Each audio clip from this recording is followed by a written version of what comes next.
ലോകമെമ്പാടുമുള്ള ആളുകളെ അല്ലെങ്കിൽ അവർ കാണുന്ന സിനിമാ ശൈലിയെ വിപ്ലവകരമായി അട്ടിമറിച്ച ഒരു കമ്പനിയെക്കുറിച്ച് നിങ്ങൾക്കറിയാമോ? അമേരിക്കയിലെ ബോസ്റ്റണിൽ ജനിച്ച റീഡ് ഹേസ്റ്റിംഗ് എന്ന വ്യക്തി അപ്പോളോ 13 എന്ന സിനിമയുടെ DVD തിരികെ നൽകുന്നതിനായി എത്തുകയും എന്നാൽ DVD തിരികെ നൽകാൻ താമസിച്ചതിൽ കടയുടമ അദ്ദേഹത്തിന്റെ കയ്യിൽ നിന്ന് $40 ഫൈനായി ആവശ്യപ്പെടുകയും ചെയ്തു.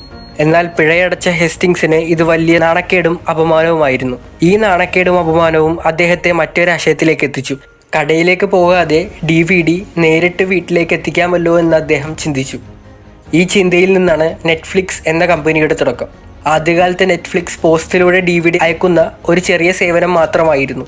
എന്നാൽ 2000കളുടെ തുടക്കത്തിൽ ഇന്റർനെറ്റ് വ്യാപകമായി വളർന്നതോടെ കമ്പനിയും വളർന്നു. ഒടുവിൽ 2007 സിനിമ ഡൗൺലോഡ് ചെയ്യാതെ നേരിട്ട് കാണാനുള്ള ഓൺലൈൻ സ്ട്രീമിംഗ് സംവിധാനം കമ്പനി അവതരിപ്പിക്കുകയും ചെയ്തു. എന്നാൽ ലോകം ഇത് വെറും ഒരു പരീക്ഷണം മാത്രമായാണ് കണ്ടത്. പല വിദഗ്ധരും ഇതിൽ ആശങ്ക പ്രകടിപ്പിക്കുകയും സംശയത്തോടെ നോക്കിക്കാണുകയും ചെയ്തു.